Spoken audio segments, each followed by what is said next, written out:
Today we're making Depinder's Tropical Lamington from MasterChef Australia. Growing up, Lamington was one of my favourite cakes to eat. So when I saw Depinder made a tropical one, I thought I had to give it a crack. Trying to find all of the ingredients for this one was a bit of a challenge, considering that Austria has something against passion fruit. I'm not sure why. They've got nothing passion fruit except for a juice. It's the only thing they have here. Even though I don't do desserts too much, I think it turned out alright. So to start off, we need to start making a sponge. So we're going to add egg whites to the bowl of the stand mixer, and then we'll get this whisking up till it starts foaming. So my egg whites are just starting to foam. Now I'm going to start adding my sugar, about 1/3 at a time, until I've got a nice stiff meringue. Now, you're meant to use all caster sugar in this recipe, but I thought I had some and I didn't. So I'm using caster sugar, but mostly brown sugar because that's what I had in the cupboard. So, hopefully it works out. Once you got your meringue formed, you're going to pop in your egg yolks.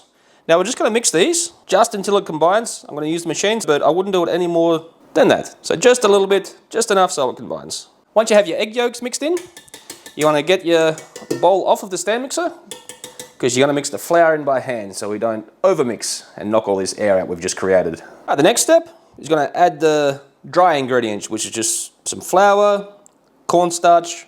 You should use potato starch, but I have so much cornstarch, that's what I'm using, and baking powder. So we're just going to add this in, a little bit at a time, and with a balloon whisk, we're just going to mix it in, but we want to be very careful with this step. Try not to knock all of the air out we just created in those egg whites. Alright, once you've got your mixture all combined, I've already got a baking dish lined with some baking paper, so it doesn't stick all over the place. And we're just going to get all that mixture in there. Alright, now best you can, you just want to spread that mixture out nice and evenly. Now, the correct tool to use for this is an offset spatula, but I don't have one of those. So, I'm just going to use this spatula. Once you get it all spread out evenly, you're going to stick this into a preheated oven that's been set to 170 degrees Celsius for about 18 to 20 minutes. So in Austria, I cannot find passion fruit puree anywhere. So, going with the tropical theme, I've got some canned mangoes, but I did find some passion fruit juice. So I'm going to mix the two and make a puree out of this. We'll see how it goes. So, we're going to use this instead of the passion fruit puree. So the next step is I've got a bowl of cold water here. I'm going to put in a couple of sheets of gelatin to let bloom. Now, it also says to use gold gelatin sheets, but I have no idea what that is. So, I'm using white because I couldn't find any gold at the store. Okay, so I've got my puree in a saucepan on the stove. I'm just going to add in some butter, and then we're going to wait for the butter to melt and the mixture to start simmering. So mine took right on 20 minutes to cook, and because I don't have a proper cake tester, I had the smallest thing, which is why there's a big hole in the middle. But it pulled out clean. So now we're just going to set this aside and let it cool. Okay, in a bowl, I got some sugar in there. It's supposed to be caster sugar, but as I said before, brown sugar is all I got. So to this, I'm going to add egg yolks and a whole egg in there, and we're just going to get this mixed together. Also to this mix, we're going to add the zest of 1 lime and also the juice of that lime. And we'll just get it all nice and mixed up. So as you see, my puree and the butter is all melted, and I just took it off the stove because it was starting to simmer. Now we're going to squeeze any excess water out of the gelatin, and we're going to pop that in and get it all mixed in and dissolved. Now in a steady stream, while we're constantly mixing, we're going to add the egg mixture to our curd. Right, now we're just going to give it a pinch of salt, which in my case is going to be a sprinkle. Now we're going to get this back on the stove and let it cook gently while it thickens up. Once you cooked your curd for a little bit longer, and it's not thickened up nicely like that, we just want to strain it into another dish. Make sure there's no lumps in it. So I'm just going to get this spread out on the bottom of the pan here. We're going to cover it with some cling film and push it down so it doesn't form a skin. Okay, once you get it all covered up, you're going to sit it in the fridge and let it cool. So the cake deflated a little bit, which I think is kind of normal. So we're going to get it out of this one.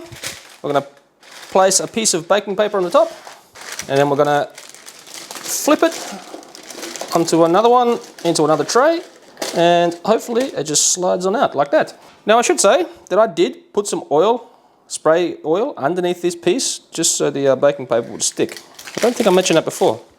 Alright, now I'm going to remove the baking paper, and we'll try and be as careful as possible so we don't tear anything.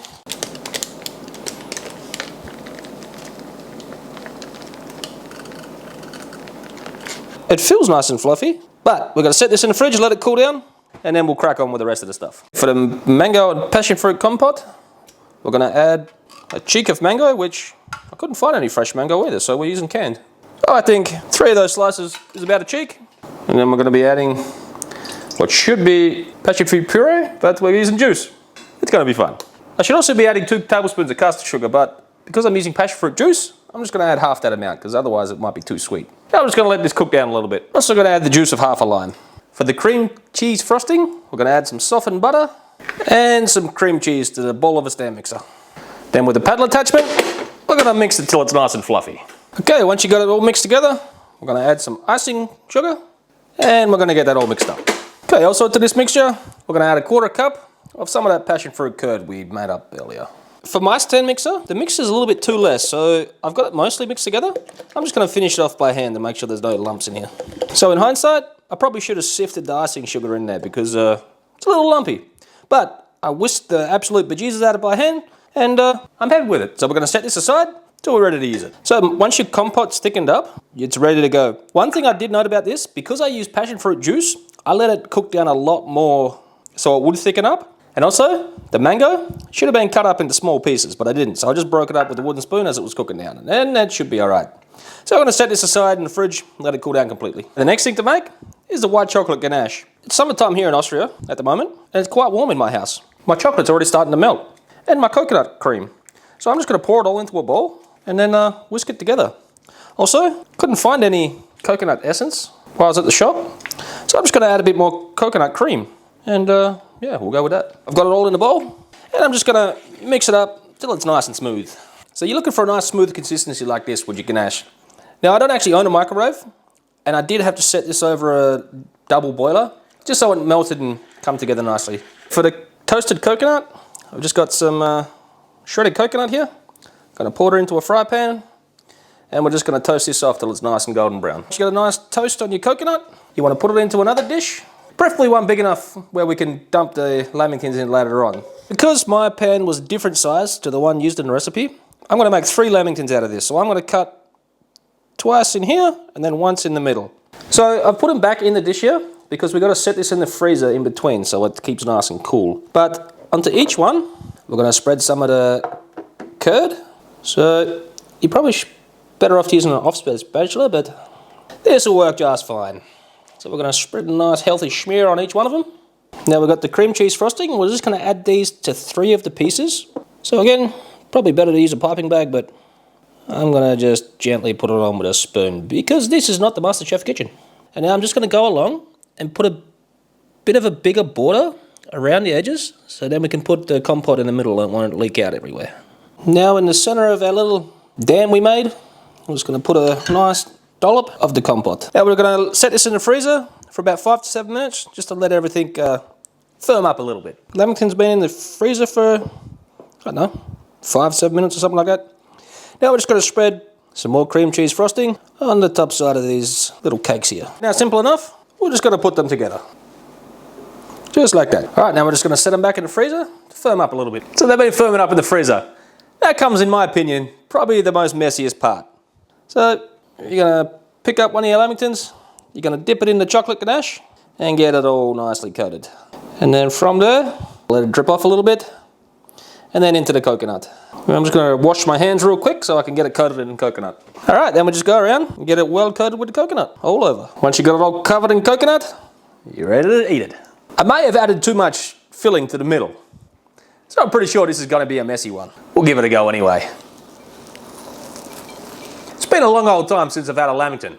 Even though this is not your classic lamington, I can fully understand why the judges like this one.